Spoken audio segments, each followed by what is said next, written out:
Programme में आपको खुशामदीद कहते हैं। मैं असदुल्ला खान हूँ। इलेक्शन कमीशन ने वफाक को एक ख़त लिखा है और उस ख़त में कहा है कि जो इलेक्शन एक्ट पास किया गया है उसकी 13 शिकें आइन से मुतसादिम हैं। अब उसमें एक शिक पर यह एतराज़ उठाया गया है, यानी जो सीक्रेट बैलेटिंग है उसके बजाय ओपन बैलेटिंग का जो लफ्ज़ इस्तेमाल किया गया है उसकी बात हुई है। फिर आबादी के बजाय वोटर्स की बुनियाद पर हल्का बंदियों पर एतराज़ उठाया गया है और इसके अलावा कई ऐसे पॉइंट्स हैं जिसके बारे में इलेक्शन कमीशन का कहना यह है कि ये आइन से मुतसादिम है।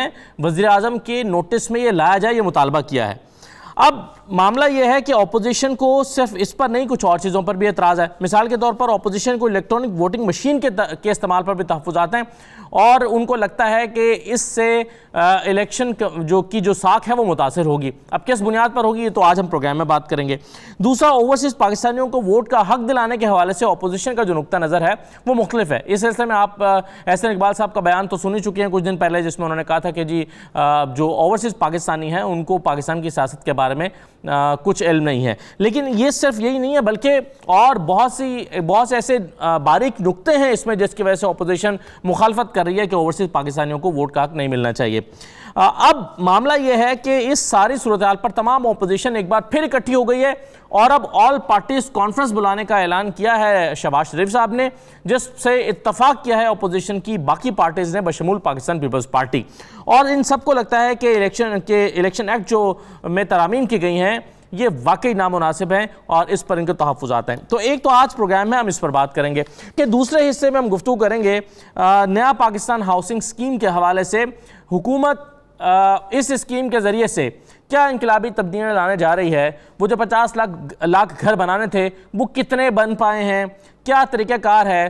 फिर कहा जाता है कि ये गरीब लोगों के लिए स्कीम आ रही है। इन गरीब लोगों को कर्जा कौन देगा, कैसे मिलेगा?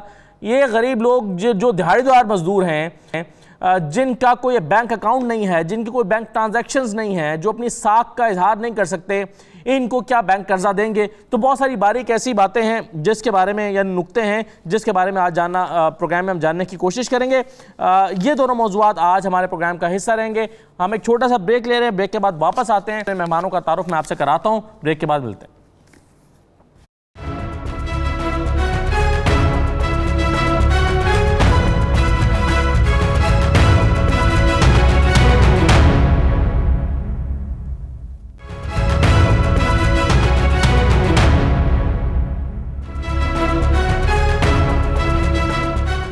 आगाज़ करते हैं जी गुफ्तगू का। इलेक्शन कमीशन का जो वफाक को ख़त इलेक्शन कमीशन की तरफ से लिखा गया है, यहाँ से बात शुरू करते हैं। हमारे साथ इस पर बात करने के लिए कुंवर दिलशाद साहब मौजूद हैं, साबिक secretary election commission. शिजा Fatima Khwaja हमारे साथ मौजूद है, मुस्लिम लीग नून की रहनुमा हैं, और ऑन अब्बास बपी मुझे ज्वाइन कर रहे हैं, पाकिस्तान तहरीक इंसाफ के रहनुमा हैं। मैं शिजा फातिमा साहब आपसे आगाज़ करना चाहूँगा और आगाज़ करूँगा ओवरसीज़ पाकिस्तानियों को वोट का हक दिलाने के हवाले से। ये पाकिस्तान तहरीक इंसाफ की ख्वाहिश थी और बाकी लोग भी समझते हैं, बाकी पार्टीज़ भी समझती हैं कि किसी ना किसी तरह से नुमाइंदगी तो बहरहाल मिलनी ही चाहिए। तो अगर तहरीक इंसाफ ओवरसीज़ पाकिस्तानियों को वोट का हक दिलाना चाहती है तो इस पर आपको एतराज़ क्या है? बिस्मिल्लाहिर्रहमानिर्रहीम। देखिए, बात यह है कि एतराज़ किसी को नहीं है ओवरसीज़ पाकिस्तानीज़ की वोटिंग का।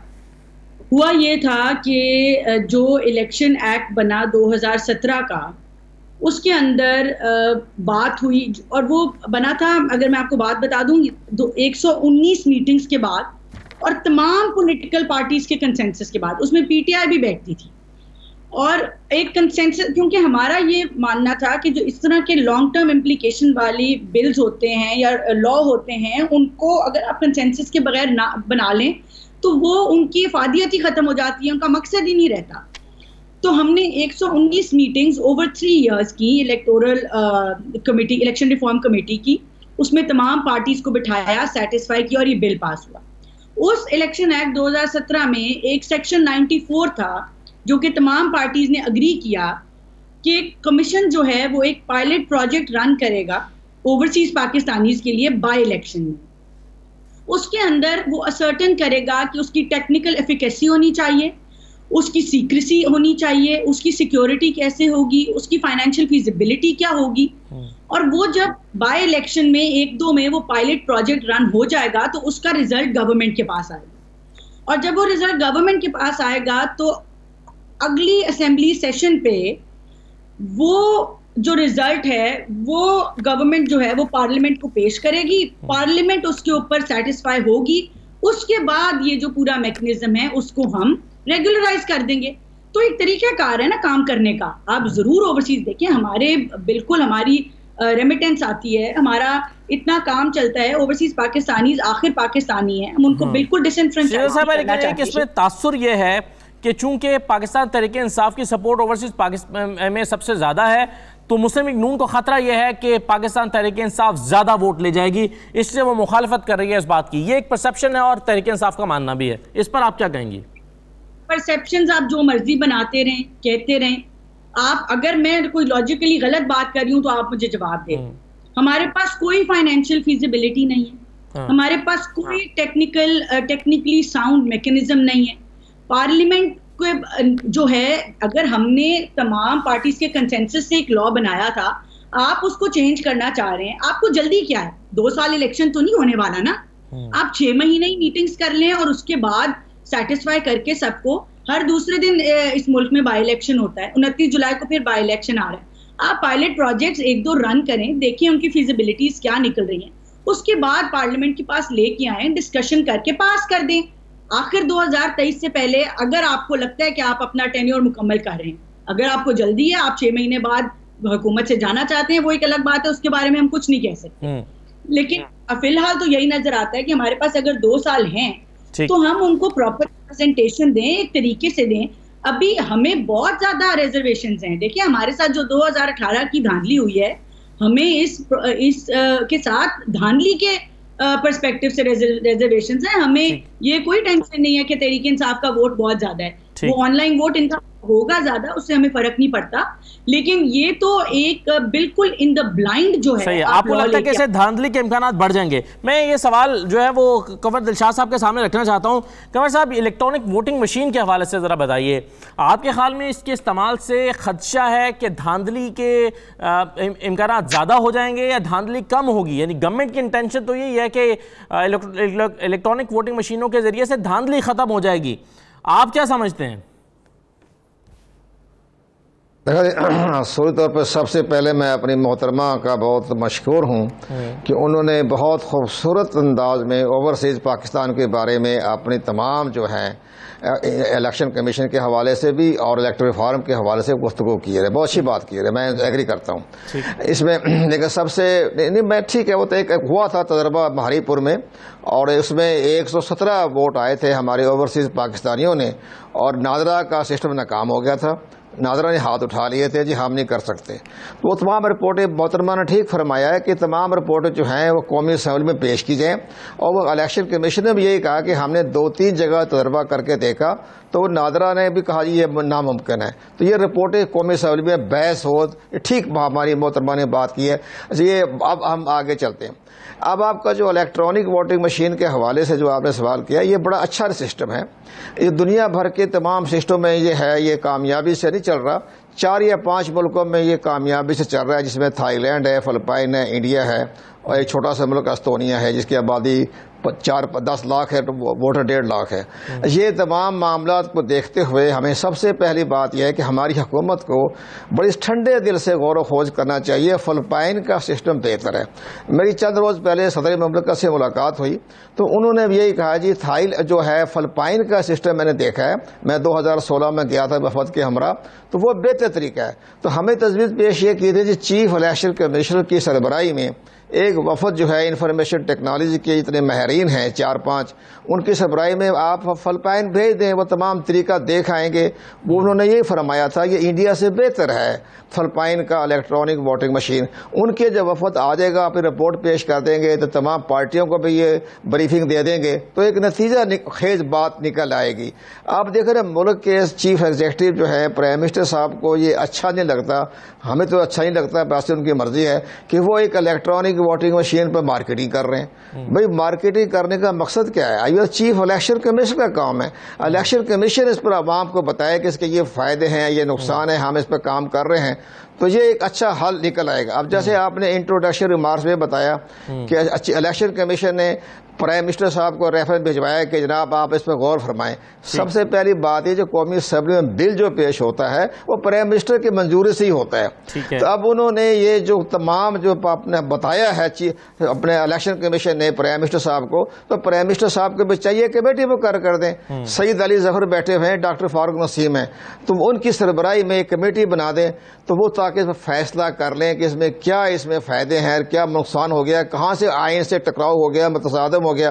तो ये जो 2 रुकनी कमेटी बैठ के प्राइम मिनिस्टर साहब को रिपोर्ट पेश कर दें और नजरसानी कर लें। अब हुकूमत के जो वज़रा का ये कहना, खास तौर पर एडवाइजरों का, कि जनाब बिल पास हो गया, अब इस पर नजरसानी नहीं हो सकती, हम इसको वापस नहीं ले सकते, ये रवायत नहीं है। रवायत नहीं है माजी में, ये तमाम गलतियां आ गई हैं, तो सही कर लें। एक जो है वो नाअहल शख्स को सदर बनाने का मामला था, उस पर वो जिस माहौल में वो बिल पास हुआ कि अगर अदालत से एक शख्स को नाअहल कर दिया गया है तो उसको क्या पार्टी का सदर बनाया जा सकता है या नहीं, पहले नहीं बनाया जा सकता, लेकिन फिर उसमें अमेंडमेंट हुई। तो इस तरह की चीज़ें माजी में होती नहीं है। मेरे साथ शैला रज़ा साहब मौजूद हैं।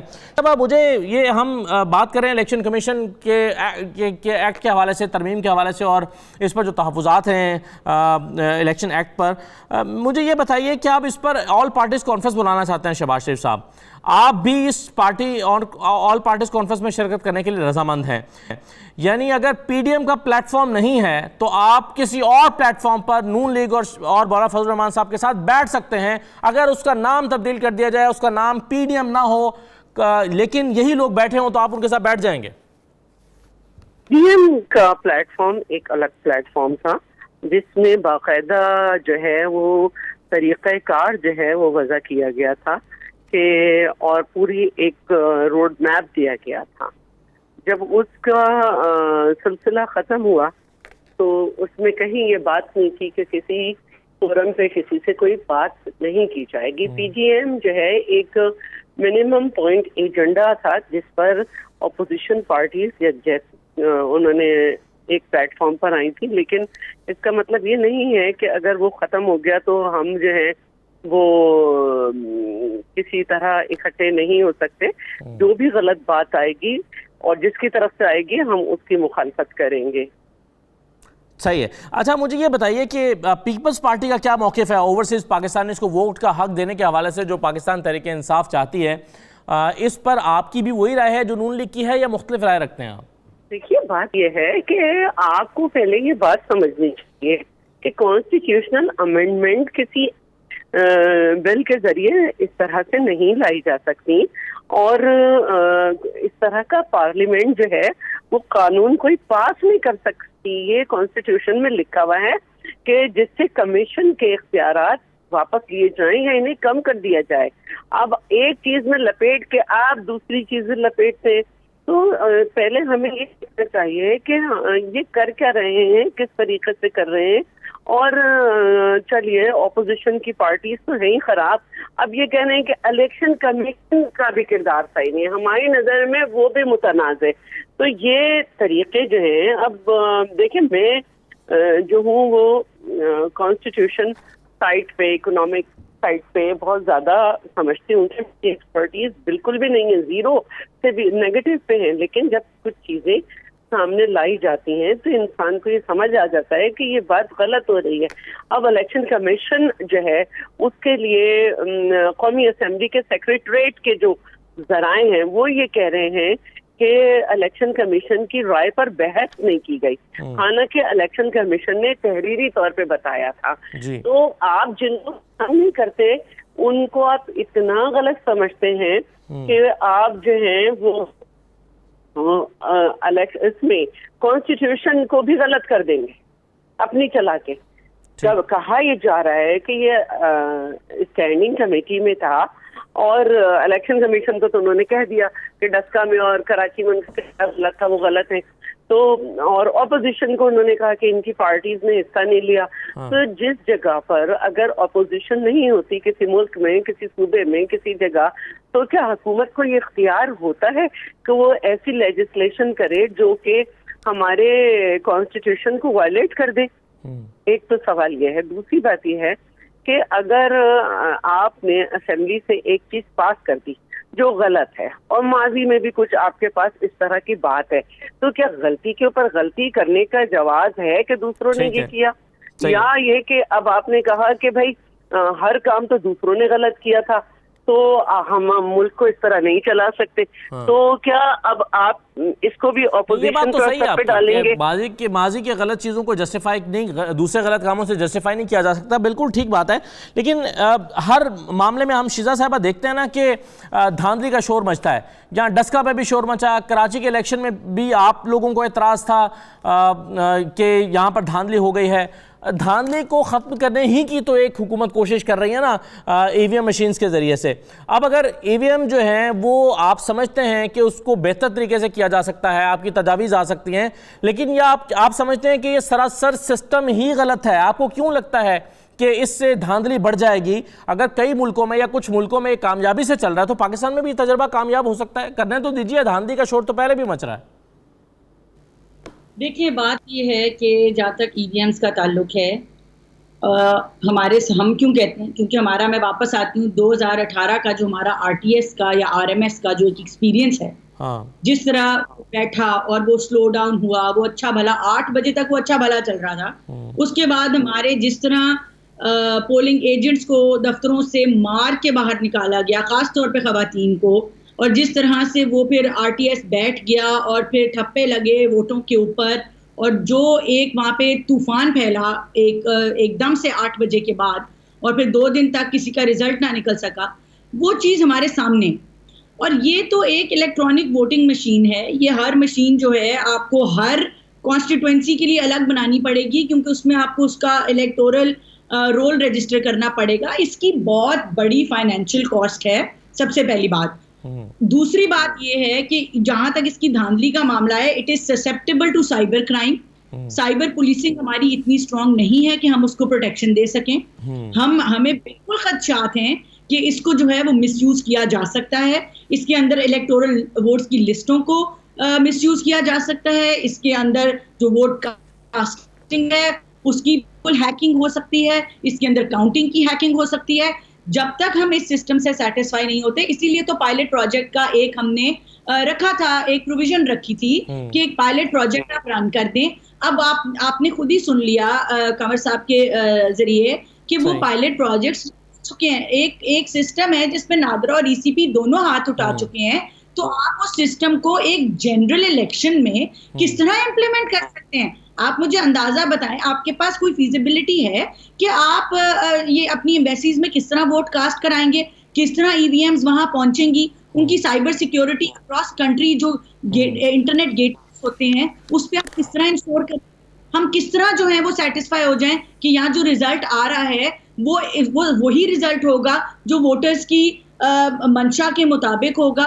हमारा जो एक वोट की इज्जत का या सैंक्टिटी का जो हमारा एक जो हमारा नैरेटिव है कि हर शख्स जो वोट डाले कोई रिजल्ट बाहर निकले, ये पूरी चीज उससे कॉम्प्रोमाइज होती है। तो until and unless we are satisfied, कोई पायलट प्रोजेक्ट करें, ईवीएम्स जो हैं उनको उससे हम तमाम पार्टीज को कॉन्फिडेंस में लें, उनको कॉन्फिडेंस में ले कि इस तरह का जो है इतना बड़ा इलेक्टोरल बिल आप ला सकते हैं। द मेयर फैक्ट कि आप उसको बुलडोज करना चाह रहे हैं हमें आपकी मेलफ आईडी शो करता है। और मैं आखिरी बात बता दूं जी, ये 2-3 को सामने रख के ना, ये ईवीएम वाला और ये ओवरसीज वाला, कि ये लोग तो चाहते ही नहीं कि ओवरसीज को मौका मिले।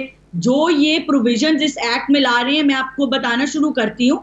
एक तो मैं सादा बताती हूँ, if I'm not wrong, I think it is clause 136, if I'm not wrong, or 131, उसके एक क्लॉज को वो रेट्रोस्पेक्टिव लेके जा रहे हैं 2017 पे, सिर्फ फैसल वाडा साहब को बचाने के लिए कि जो आपकी डुअल नेशनैलिटी है वो नॉमिनेशन के टाइम पे ना हो, स्क्रूटनी के टाइम पे आपने फॉरगो कर दियो। इसी तरह जो आर्टिकल 62-63 है वो नॉमिनेशन के टाइम पे बेशक आप पे लगाओ, लेकिन स्क्रूटनी के टाइम पे आप पे ना लगाओ। फैसल वाडा पर्सन स्पेसिफिक, और उस क्लॉज को रेट्रोस्पेक्टिव लिखा हुआ है नीचे कि ये क्लॉज जो है वो 2 अक्टूबर 2017 से जो है वो नाफिज होगा। रेट्रोस्पेक्टिव लेजिस्लेशन आप कर ही नहीं सकते। आपने सारा इख्तियार जो है इलेक्टोरल रोल्स का वो आपने नादरा को दे दिया। नादरा जो कि फेडरल गवर्नमेंट के मातहत है, ना कि आपने इसी के पास रहने दिया जो ऑटोनमस है। आपने डीलिमिटेशन कॉन्स्टिट्यूशन के खिलाफ जाके, कॉन्स्टिट्यूशन कहती है हर जो मेंबर है वो उसकी पॉपुलेशन की बेसिस के ऊपर उसकी हल्का होगा, लेकिन आपने उसके खिलाफ जाके उसको वोटर रजिस्ट्रेशन की बेसिस पे बहुत से वैलिड पॉइंट्स आपने रेस किए हैं शिजा फातिमा साहबा। अनफॉर्चुनेटली इन सारी बातों का जवाब देने के लिए हमारे पास पाकिस्तान तहरीक इंसाफ के जिन साहब ने वादा कर रखा था, और अब्बास भप्पी साहब ने, कि वो इसको डिफेंड करेंगे, वो प्रोग्राम में मौजूद नहीं है। I don't know why. उन्होंने वादा किया था कि वो हमें ज्वाइन करेंगे और वो अब हमारे साथ मौजूद नहीं है और वो फ़ोन नहीं ले रहे हैं। मैं हैरान हूँ कि हुकूमत के इस तरह के लोग जो जो जो सेंसिबल लोगों में शुमार होता है अब्बास भप्पी साहब का, उन्हें वादा ही नहीं करना चाहिए था अगर प्रोग्राम में नहीं आना था, कमिटमेंट ही नहीं करनी चाहिए थी। अगर आप कमिटमेंट कर लेते हैं और फिर आप प्रोग्राम से भाग जाते हैं तो फिर क्या जिम्मेदारी है आपकी, और क्या आप हुकूमत चलाएंगे, और क्या आप अपनी जिम्मेदारियों को परफॉर्म करेंगे। अनफॉर्चुनेटली इतने अहम मौजू पर बात करने के लिए अगर अब्बास भप्पी साहब हमें पहले से रिफ्यूज कर देते कि हमें प्रोग्राम में मैं शिरकत नहीं कर सकूंगा, तो हम किसी और से रिक्वेस्ट कर लेते। ये तो बहुत ही गैर जिम्मेदाराना बात है कि प्रोग्राम में आप एक मौजू पर बात करने के लिए कमिट करें और एन वक्त पे आप भाग जाएं या प्रोग्राम या टेलीफोन अटेंड ना करें। तो अब्बास भप्पी साहब से ये बिल्कुल तवक्को नहीं की जा सकती। उनकी बड़ी रिस्पेक्ट है, वो पढ़े लिखे आदमी है, ऐसा लगता है कि वो बहुत जिम्मेदार हैं, लेकिन बड़ा ही गैर संजीदगी का मुजाहरा उन्होंने किया, जिसको मैं ऑन एयर कंडेम करना चाहता हूं। एनीवे, मुझे जरा कंवर दिलशाद साहब, इसका मैं जैसे कि कह रहा हूं कि हुकूमत को इसको डिफेंड करना चाहिए था, या जो तमाम मौजूद जिस पर बात हो रही है, आप मुझे ये बताइए कि क्या ये जो एक्ट पास हो गया है इस पर हुकूमत का मौक़िफ़ ये है कि जी हो गया तो हो गया, अब हम इसको रिव्यू नहीं कर सकते, नहीं करेंगे। तो आपके ख्याल में ये रिव्यू पास होने के बाद हो सकता है या बस हो गया तो हो गया? मैं एक बार फिर मिसेस शुजा फातिमा का बहुत ज़्यादा मशकूर हूँ कि वाक़या उन्होंने बड़ी समझदारी के साथ और खूबसूरत अंदाज में आपको सब कुछ बता दिया जो मैंने बताना था। लेकिन बहरहाल अब उनका ये सबसे बड़ी अहम बात यह है कि ये तो आपने जो इलेक्शन कमीशन ऑफ पाकिस्तान के रेफरेंस को आप किसी तरह से नज़रअंदाज नहीं कर सकते। इलेक्शन कमीशन ऑफ पाकिस्तान ने 13 तो ऐसी हैं जो आइन से मुतसादिम है, जिसका जिक्र मिसेस शुजा ने भी जिक्र कर दिया, हम उसको रिपीट नहीं करते। लेकिन इसलिए मामला यह है कि 13 नहीं है, ये 35 है। और हुकूमत ने जो आवाम को फरेब दिया कि उन्होंने कहा जी हमने 49 तरमीम की है इलेक्शन एक्ट 2017 में, वो 49 नहीं है, वो 75 है। और ऐसी ऐसी बारीकियों के साथ उन्होंने इलेक्शन कमीशन के तमाम ढांचे को ही ज़मीन बोस कर दिया है। इलेक्शन कमीशन का तमाम इख्तियारात जो हैं वो सब जो हैं नादरा के हवाले कर दिए गए, और ऐसी ऐसी शिकें, तकरीबन 15 या 16 शिकें ऐसी हैं जो कि इलेक्टोरल रोल एक्ट में आती हैं, वो नादरा के हवाले कर दी। मुझे तो ख़तरा ये नज़र आ रहा है कि उसके अंदर कोई हसास तरीन जो हमारा इलेक्टोरल एक्ट की जो दिफा है वो उसकी जद में ना आ जाए। वो बड़ी हसास तरीन है वो हमारी, इसको हम यहाँ मैं जिक्र नहीं करना चाहता, मुल्क में बहुत बड़ा एक बदतमीजी खड़ा हो जाएगा। तो लेकिन मैं ये चाह रहा था कि यह हुकूमत ने अब इलेक्शन कमीशन पाकिस्तान ने जो ख़त लिखा है, रेफरेंस भेजा है, उसकी रोशनी में इलेक्शन कमीशन के वो बड़ा अहम ख़त है। अगर हुकूमत ने इस पर नज़रसानी ना की और सेनेट में बिल पास हो गया तो फिर इलेक्शन के पाकिस्तान को लामहल्ला सुप्रीम कोर्ट ऑफ पाकिस्तान जाना पड़ेगा। वो चैलेंज कर देंगे कि जनाब ये तमाम दफात जो हैं आइन से मुतसादिम है, फवाद चौधरी साहब मेरे साथ मौजूद हैं। मौक़िफ़ आ जाए फवाद साहब, बहुत शुक्रिया। प्रोग्राम में बात हो रही है इलेक्ट्रॉनिक वोटिंग मशीन्स के हवाले से, ओवरसीज़ पाकिस्तानियों को वोट का हक दिलवाने के हवाले से, और प्लस ये कि इलेक्शन कमीशन ने जो एक ख़त लिख दिया विफाक को और कह रहे हैं कि 13 जो शिकें हैं वो आइन से मुतसादिम हैं। फवाद साहब, क्या रिव्यू हो सकता है ये, या बस एक्ट पास हो गया तो हो गया? पहली तो बात ये समझने की है कि इलेक्शन कमीशन जो है वो एग्जीक्यूशन का इदारा है, वो कानून बनाने का इदारा नहीं है, ना ही पॉलिसी बनाने का इदारा है। तो पार्लियामान जो है वो सुप्रीम इदारा है, और पाकिस्तान में तमाम जो फैसले हैं वो पार्लियामेंट ने करने हैं, और इसलिए इलेक्शन कमीशन हो, अदालतें हो, तमाम इदारों को जो पार्लियामान है उसका एहतराम करके चलना चाहिए।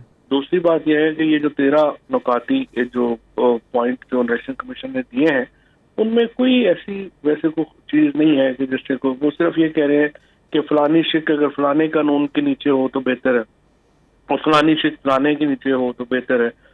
उसको नजरसानी सेनेट में भी हो सकती है। हाँ नहीं, लेकिन उसमें उन्होंने ये कहा कि जो सीक्रेट की बजाय आपने ओपन बैलेटिंग का लफ्ज इस्तेमाल किया, ये सुप्रीम कोर्ट के फैसले की भी खिलाफ वर्जी है। कहीं पे ओपन सीक्रेट का इशू नहीं है, जो ओपन बैलेट है वो तो कॉन्स्टिट्यूशनल अमेंडमेंट है। आर्टिकल जो हमने जो कहा है कि जो सेनेट के इलेक्शन ओपन बैलेट से कराना चाहिए, उसकी तो कॉन्स्टिट्यूशनल अमेंडमेंट जो है वो मूव की हुई है और उस पर कॉन्स्टिट्यूशनल अमेंडमेंट हो जाएगी।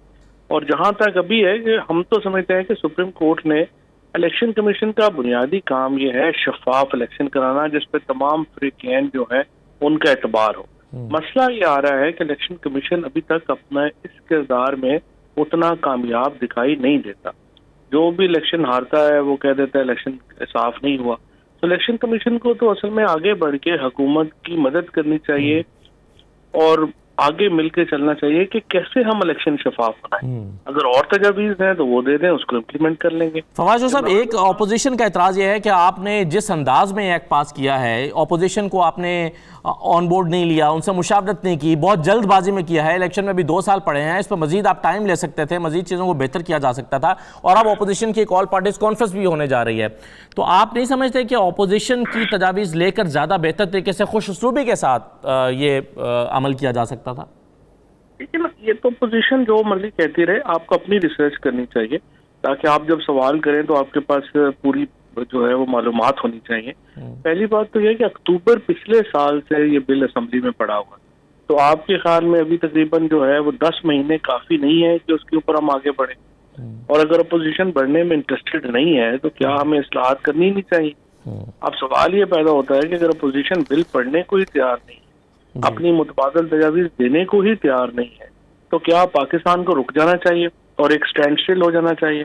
जाहिर है हम इसको मुनासिब नहीं समझते। अब भी वो बिल जो है वो सेनेट में है, अपोजिशन को चाहिए कि अपनी जो तजावीज़ है वो पेश करे और उनमें से जो बेहतर होंगी उनके मुताबिक हम अमल कर लें। चलें, ये तो बहुत अच्छा होगा। बहुत शुक्रिया आपका फवाद चौधरी साहब और दिलशाद साहब हमारे साथ प्रोग्राम में शिरकत करने के लिए। शहराज साहब आपका भी शुक्रिया। शिजा फातिमा हमारे साथ मौजूद रहेंगे। एक ब्रेक लेते हैं, ब्रेक के बाद ज़रा नया पाकिस्तान हाउसिंग स्कीम के हवाले से बात करते हैं। क्या वाकई इसमें गरीबों को कुछ रिलीफ मिल रहा है? क्या वाकई 50 लाख घर बनने जा रहे हैं? अब तक कितने बन चुके हैं? बहुत सारे सवाल हैं जो सवाल से पूछ रहे हैं। एक ब्रेक लेते हैं जी, ब्रेक के बाद वापस आते हैं।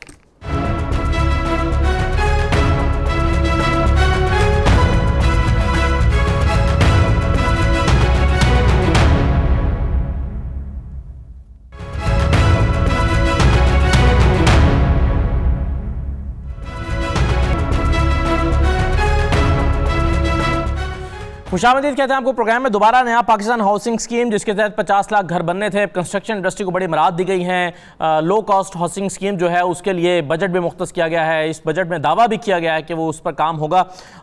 अब कितना काम हुआ है, कितने घर अभी तक बने हैं, क्या होने जा रहा है? हमारे साथ आसिम शौकत मौजूद हैं, तर्जुमान हैं नेफ्टा के, नया पाकिस्तान हाउसिंग डेवलपमेंट अथॉरिटी के। आसिम शौकत साहब बहुत शुक्रिया। मोहसिन शेखानी हमारे साथ मौजूद हैं, साबिक चेयरमैन आबाद के। और शिजा फातिमा ख्वाजा हमारे साथ मौजूद हैं, मुस्लिम लीग नून की रहनुमा है। मुझे सबसे पहले आसिम शौकत साहब ये बताइए, जो 50 लाख घर बनने थे अब तक कितने बन चुके हैं? कोई फिगर है आपके पास? अच्छा असद, ये एक बड़ा डायरेक्ट आपने क्वेश्चन कर दिया। ये पाकिस्तान में 73 साल की तारीख में पहली दफ़ा इस स्केल के ऊपर कंस्ट्रक्शन होने जा रही थी। ये कोई अगले इलेक्शन के लिए या कोई चंद 100 घरों की बात नहीं थी। 5 साल में बनाने थे ना? नहीं, देखें, ये आप एक घर बनाए ना, देखें कितनी देर लगती है। हमने सबसे पहले एक लीगल फ्रेमवर्क डेवलप करना था। बहुत सारी चीज़ें ऐसी थी जो आपके लीगल फ्रेमवर्क में नहीं आती थी। अगर आप ये समझते हैं कि कोई हुकूमत घर बना के मुफ्त देगी तो वो तो इवन अमेरिका जैसी इकोनॉमी जो वेस्टर्न वर्ल्ड है वैसी इकोनॉमी भी नहीं कर सकती। आपने एक ऐसा कंड्यूसिव एनवायरनमेंट बनाना था जिसके अंदर कंस्ट्रक्शन कंपनीज, बिल्डर्स और लैंड डेवलपर्स घर बनाते चले जाएं, और जो आपके कमर्शियल बैंक्स हैं जो आज से पहले सिर्फ गरीब लोगों को या अपने एम्प्लॉइज को कर्जा देते थे, वो गरीब लोगों को भी कर्जा दे। ये एक लीगल फ्रेमवर्क डेवलप हो गया जी, अल्लाह का शुक्र है। 1.5-2 साल लगे हैं उसके अंदर। अब अल्हम्दुलिल्लाह गरीब लोगों को भी कर्जे जा रहे हैं। और आप देखें कि मार्कअप सब्सिडी अभी तक कितने कर्जे मिल चुके हैं? अच्छा देखें, अभी तक हमारे पास तकरीबन 86 अरब रुपए की रिक्वेस्ट आई है कर्जों के लिए, जिसमें से अल्हम्दुलिल्लाह 26 अरब रुपए जो हैं कर्जों में वो अप्रूव हो चुके हैं और डिसएम्बर्समेंट जारी है। तो ये कुछ घरों पर क्या कंस्ट्रक्शन के अमल का आगाज हुआ है? अच्छा, इस स्कीम के तहत जी बिल्कुल। तकरीबन 7-8 प्रोजेक्ट्स हैं जो ऑलरेडी शुरू हो चुके हैं। इस्लामाबाद में हैं, अंगूरी रोड पे है, और इसके अलावा फ्राश टाउन है, लाहौर LDA सिटी अपार्टमेंट्स हैं, 4000 अपार्टमेंट्स वहाँ बन रहे हैं। फ्राश टाउन में 4000 अपार्टमेंट्स शुरू हो चुके हैं। इसके अलावा संजानी टाउन में, इसके अलावा जल्लोज़ई पेशावर में, ये इसके अलावा आप देखें कि जो पेरी अर्बन प्रोजेक्ट पंजाब में है। कुल आपके पास नंबर्स हैं जिस पर काम शुरू हुआ है? अच्छा देखें, इस वक्त मैं आपको बताऊं जो हमारी पब्लिक प्राइवेट पार्टनरशिप और जो प्राइवेट लैंड्स के ऊपर हमने किया है, हमारे पास जो टोटल अप्रॉक्सीमेटली 184 प्रोजेक्ट्स की एप्लीकेशंस आ चुकी हैं, जिसके अंदर तकरीबन 3.5 से 4 किनाल राजी के ऊपर 30 लाख घरों की हमें ऑफर आ चुकी है। 30 लाख जी। अब देखें, हमने अवाम को घर देने हैं, जो हमारी जिम्मेदारी है। अब ये ऐसे नहीं हो सकता कि आपने कहा मैंने घर बनाने और मैंने कहा बना दें। सबसे पहले जमीन को चेक करना, उसकी लिवेबिलिटी चेक करनी, उसकी वायबिलिटी चेक करनी, उसका टाइटल चेक करना, वहां पर लोगों के लिए किस किस्म की सहूलियत दी जा सकती है। नहीं, ये प्रोसेस जारी है। अभी तक 48 जो एप्लीकेशंस हैं वो एक्सेप्ट हो चुकी हैं। अब MOU साइन होने हैं, कंसल्टेंट हायर होने हैं, वहां साइट मैप बनेगा और उसके बाद काम शुरू हो जाएगा। राइट, चले मैं इस पर मौक़िफ़ शिजा साहबा का लेने से पहले मोहसिन शेखानी साहब की माहिराना राय लेता हूं। मोहसिन शेखानी साहब, आप इस प्रोजेक्ट को किस तरह से देखते हैं? गवर्नमेंट पर ऑपोजिशन ये तनकीद करती है कि जिन्होंने 50 लाख घर बनाने थे, कहां हैं 50 लाख घर? आप इसमें कुछ ना कुछ काम होता हुआ देखते हैं कि चले एक लीगल फ्रेमवर्क बनाना था, एक आपको जो है वो कानून के तहत ही काम करना होता है, उसमें कुछ टाइम लग गया, लेकिन ये पटरी पर प्रोजेक्ट चढ़ता हुआ नजर आता है आपको? बहुत शुक्रिया आपका। मैं समझता हूं कि ये प्रोजेक्ट पॉसिबल है, बन सकता है, और ये प्रोजेक्ट प्राइम मिनिस्टर ने आबाद में आके ही अनाउंस किया था कि हम 50 लाख घर बनाएंगे और 1 करोड़ नौकरियां देंगे, और यही इनको करना है। अदरवाइज अगर ये काम नहीं हुआ तो इनको अगले इलेक्शन में बहुत डिफिकल्ट होगा। आपको कह के जब पब्लिक में जाएंगे तो बहुत मुश्किल होगी। तो ये हर सूरत में करना था कि पॉसिबल है। प्राइम मिनिस्टर ने बहुत काम किया इस पे, जनरल अनवर ने भी बहुत काम किया इस पे। मैं समझता हूँ कि बहुत सारे अभी उच्च काम करने बाकी है। स्टेट बैंक ने फाइनेंस अरेंज कर दिया, एक गरीब आदमी के लिए चीज़ें, यूटिलिटीज़ के इश्यूज पूरे मुल्क में हैं, कोर्टों के इश्यूज बहुत बड़े हैं अभी जो हम समझ रहे हैं। इसके अलावा इसको बनने के लिए इम्पॉर्टेंट है कि इसकी जो स्टील की, सीमेंट की और बाकी मटेरियल है उसकी प्राइस कांस्टेंट हो। आज आप 35 लाख रुपए का घर बेच देंगे और फाइनेंस और बैंक से हम लोन ले लेंगे, और अगर इसकी प्राइस हर साल 10% आपका इन्फ्लेशन होता है तो ये प्राइस 30% बढ़ने से ज्यादा बढ़ गई तो बहुत मुश्किल होगा, फिर ये प्रोजेक्ट नहीं बनेंगे। फिर एक लायबिलिटी आ जाएगी गवर्नमेंट पे। गवर्नमेंट को देखना पड़ेगा कि हमें स्टील की प्राइस, सीमेंट की प्राइस, कुछ ऐसे मटेरियल जो मेजर इश्यूज होते हैं, जो मेजर इस कंस्ट्रक्शन इंडस्ट्री में, तो उसको साथ लेके चलना पड़ेगा। अगर आप उस तरीके से डिजाइन नहीं करेंगे तो ये फिगर्स ही चलते रहेंगे। तो फिगर्स को कंफर्म 32 लाख घर की एप्लीकेशन आ जाना, ये हुकूमत की इस टर्म में चले 50 ना सही को 20-25 लाख घर बन चुके हों, ये आप कहते हैं फिजिबल है? क्या ये होता हुआ देख रहे हैं जिस तरह से गवर्नमेंट इसको प्लान कर रही है, एग्जीक्यूट कर रही है? देखिए, अगर 10 लाख घर भी बनाने का हम सोचे तो बहुत बड़ा टारगेट है। कहना बहुत मुश्किल है। ये जो लास्ट गवर्नमेंट का था आशियाना, आप समझे वो कितने हजार नहीं थे, 3200-4000 घर थे जिसके लिए पूरी मशीनरी थी, और वो भी पॉसिबल नहीं है। देखिए, प्राइवेट सेक्टर बिल्कुल बना सकता है, लेकिन कांस्टेंट चीजें होंगी, प्राइस होगी, और तो होगा। इतने सारे इदारे इन्वॉल्व हो जाएंगे कि नेस्पाक ये करेगा, उसमें दूसरे इदारे ये करेंगे, टेंडरिंग कैसे होगी, तो बड़ा मुश्किल हो जाएगा। आपको बड़ा सिंपल कोई ना कोई फॉर्मुलाइजेशन देनी पड़ेगी। या तो आप डेवलपर को कहे कि आप बना के हमको दे दे और उसको फाइनेंस अरेंज कर दे, फिर वो बने अपार्टमेंट दे। अदरवाइज पब्लिक का पैसा अगर आपके पास आ गया, आपने अनाउंस कर दिया और वो चीज नहीं बनी, तो आप समझे बहुत मुश्किल हो जाएगी इस गवर्नमेंट को।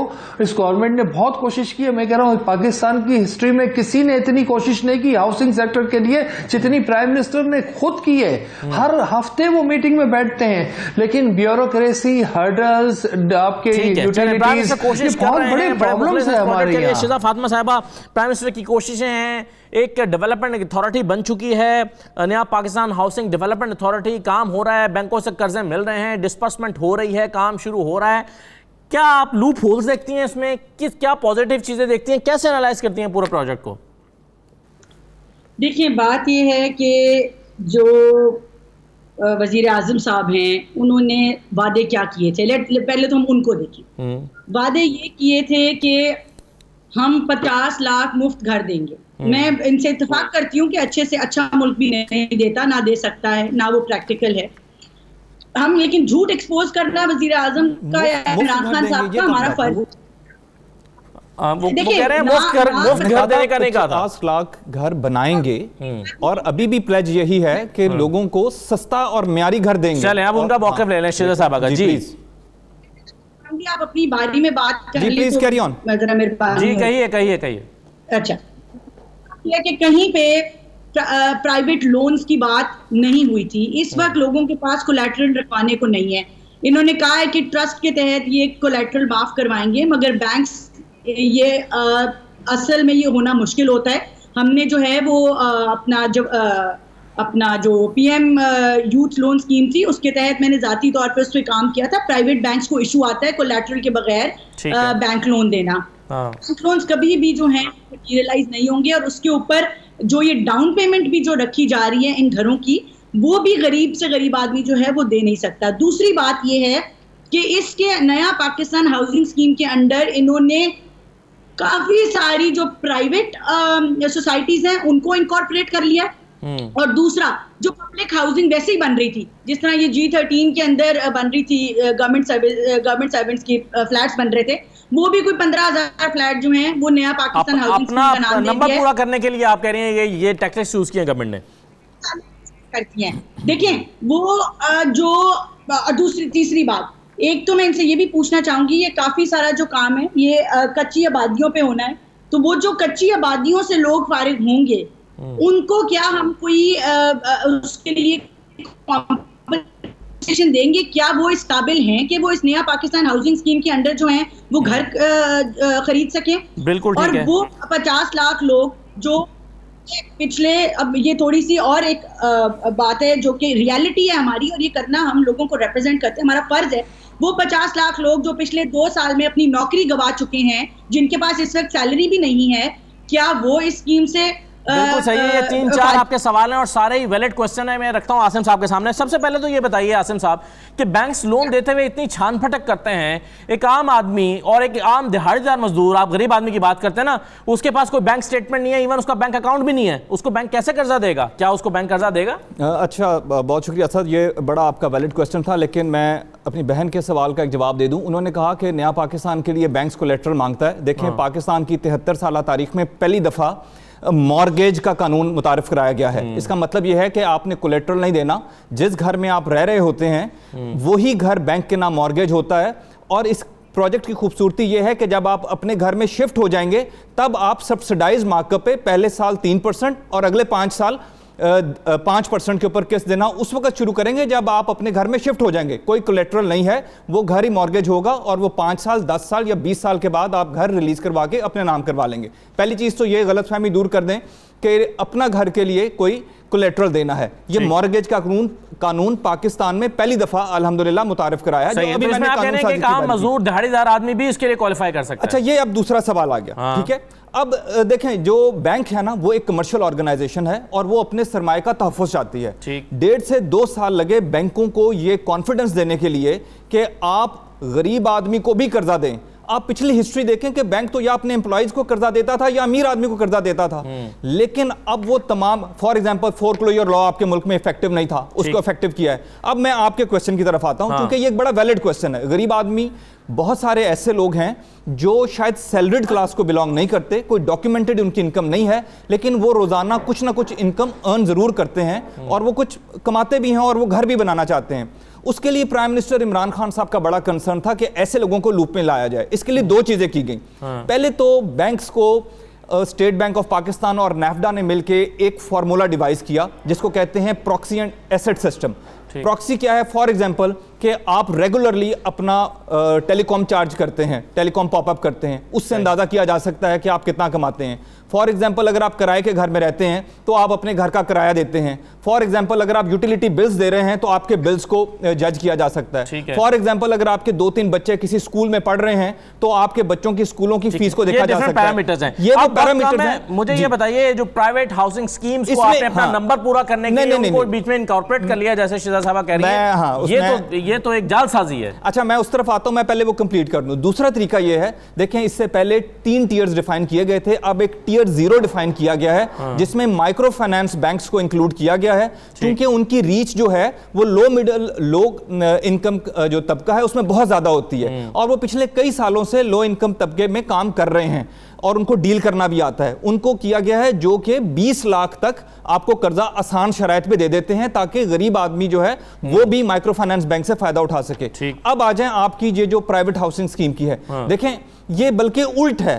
प्राइवेट हाउसिंग स्कीम्स जो हैं वो बहुत ज़्यादा हमें क्या कहते हैं इंगेज कर रही हैं, राब्ता करने की कोशिश कर रही हैं कि उनकी स्कीम्स को बीच में शामिल किया जाए और अगर कोई छोटा मोटा उनमें प्रॉब्लम है उसको दूर किया जाए। लेकिन ये एक बड़ी जिम्मेदारी का काम है। नेफ्डा इसके ऊपर बड़ा प्रिंसिपल स्टैंस ले चुका है कि कोई प्राइवेट हाउसिंग स्कीम जो है बनती हुई उसको हम नया घर स्कीम में शामिल नहीं करेंगे। G13 की मिसाल देने नए प्रोजेक्ट्स जो आ रहे हैं, नहीं वो प्राइवेट की उन्होंने मिसाल नहीं दी है, जो नए प्रोजेक्ट्स आ रहे हैं उसके अंदर ऐसे हो सकता है कि वो नेफ्डा के साथ रजिस्टर हो, उसके अंदर 40%, हाँ, अगर आपने 100 घर बनाने की स्कीम है और आप कहते हैं जी 40 घर जो है हम गरीब आदमियों के लिए लो कॉस्ट हाउसिंग यूनिट बनाएंगे, चलें इसका जवाब आप ले लीजिए शेजा साहबा से और फिर शेजा साहबा, अब वो आपका तो वो तहफ़्फ़ुज़ात जो थे और जाहिर है वो बहुत लोग सारे लोगों के जहन में सवाल था कि बैंक इनको कर्जा क्यों देगा, तो बैंक जो है वो मॉर्गेज सिस्टम के तहत चलेगा जो पाकिस्तान में पहली दफा कानून मुतारिफ कराया गया।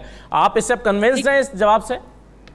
वो तो अपनी एडवर्टाइजमेंट इसी तरह ही कर रहे हैं कि वो नया पाकिस्तान हाउसिंग स्कीम के अंडर बना रहे हैं, या तो उनको जाके पकड़ लें और चैलेंज कर दें और या फिर ये हमें बता दें कि किस तरह हो रहा है। इसी तरह मुतअद्दिद प्राइवेट हाउसिंग सोसाइटीज हैं जो अपने आप को नया Pakistan low cost housing scheme के अंडर जो है वो शो कर रही हैं क्योंकि उनको रिबेट मिल रहा है। देखें इस मुल्क के अंदर आपके ख्याल में करप्शन हो रही है? नहीं, वो 40% अगर देंगे तो तब उनको रिबेट मिलेगा और उन्हें 40% घरों के लिए मिलेगा।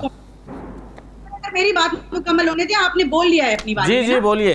देखिए बात ये है कि इस मुल्क के अंदर इस वक्त जो कंस्ट्रक्शन और रियल एस्टेट के अंदर पाकिस्तान की 70 साला तारीख का एनआरओ दिया गया है ब्लैक मनी को, कोई मैं आपको बताऊं रियल एस्टेट वाले जो हैं वो ये एडवर्टाइजमेंट SMS कर रहे हैं अपना ब्लैक मनी वाइट करें, कोई आपसे सोर्स नहीं पूछी जाएगी। अगर आप जमीन खरीदेंगे, अगर आप कंस्ट्रक्शन करेंगे, कोई आपके ऊपर टैक्स की माफी है। आपने जितना ब्लैक मनी वाइट करने का ये माफिया जो है उसको ये एनआरओ दिया है, ये पाकिस्तान की हिस्ट्री में कभी नहीं किसी ने दिया। आप ये तो आप के अंडर चैलेंज हो जाएगा कल को, आप किसी से सोर्स ऑफ इनकम नहीं पूछ रहे और उसके तहत नया पाकिस्तान स्कीम के अंडर ये बड़ी बड़ी कंपनियां, ये DHA से भी ज्यादा जो आपकी यानी आप कह रही हैं कॉस्ट बहुत बड़ी है। अगर कंस्ट्रक्शन इंडस्ट्री को फेवर्स देखेंगे तो इसकी कॉस्ट है जो पे करनी है पाकिस्तान को। मोहसिन शेखानी साहब, ब्लैक मनी को बहुत बड़ा एनआरओ दिया गया है, शीजा साहबा कह रही हैं। मैं नहीं समझता, एनआरओ तो हर गवर्नमेंट ने दिया है और एनआरओ हर गवर्नमेंट एमनेस्टी देती है और देती रही है। क्यों दे रही है? कि हमारे यहाँ ब्लैक मनी है, अगर ब्लैक मनी ना होती तो एनआरओ देने की क्या जरूरत है। ये सब लोगों ने दिया है, हर गवर्नमेंट ने दिया है। हर गवर्नमेंट चाहती है कि ब्लैक मनी अकाउंट में आ जाए, आपकी इकोनॉमी में आ जाए, और ये भी यही चाहते हैं। और ये इससे ये होता है कि आपकी कंस्ट्रक्शन इंडस्ट्री चलती है तो एलाइड इंडस्ट्री चलती है और बिल्डर्स के लिए नहीं, ये आम आदमियों के लिए है। तो मैं समझता हूं कि ऐसा इश्यूज नहीं है, ये एक मुल्क की इकोनॉमी की बात है कि पॉलिटिकली चीजें सिर्फ पॉलिटिकल उसमें ले जाएंगे तो मुश्किल हो जाएगी। आप कह रहे हैं कि एनआरओ नहीं है। बहुत शुक्रिया आसिम शौकत साहब, मोहसिन शेखानी साहब, शिजा फातिमा साहब प्रोग्राम में शिरकत करने के लिए। इजाजत दीजिए, अल्लाह हाफिज।